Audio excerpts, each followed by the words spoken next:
Well, from being a sideshow during the election campaign, Clive Palmer is now a genuine political player. He may be in the federal parliament, but regardless of that, he'll have 2 and most likely 3 senators in the new parliament from the middle of next year. And he's now got an alliance with this Motorists Alliance Party member from Victoria who basically got no votes and harvested a whole lot of preferences using a flawed system. He's in the Senate, and so with a block of 4 they could potentially hold the balance of power.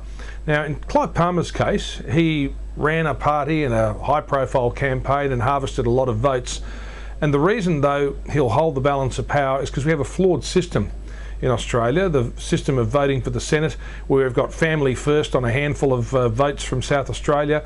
We've got this motorist bloke from Victoria. We've got a joke of a candidate from New South Wales who was elected because people thought they were voting for the Liberal Party. All these micro small parties that should not be there and have corrupted the entire process. Now, that is an argument for another day. There is absolutely no doubt the system needs to be changed to prevent this ever happening again. It is a corruption of our democracy. But the result of it is the Senate will have from the middle of next year. And what that means is that far from leaving minority government behind us, Tony Abbott, with that massive majority in the House of Representatives, needs these people's votes to get his stuff through the parliament.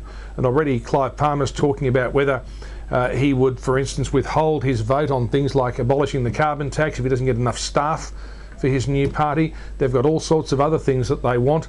And make no mistake, if they do want to make some sort of a splash, they're not going to wave legislation through. They'll want something in return. So as I say, we have minority government continuing in this country, and arguably even less workable minority government with the situation that we've created in the Senate. Clive Palmer will be flexing his muscle. There's an interview with him on the website that I conducted, and you can hear that Clive Palmer quite enjoys the position he is in. But if you talk, for instance, to people from the Football Federation Australia, which is now thriving, his involvement with the Gold Coast football team was a complete fiasco. So what will happen now, what Clive Palmer will do, it's really in the lap of the gods, and it'll all happen from the middle of next year. But I just need to return to that point.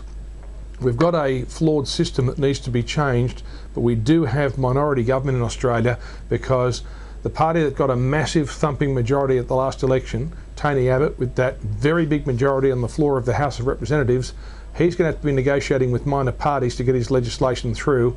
That's not the way it should be.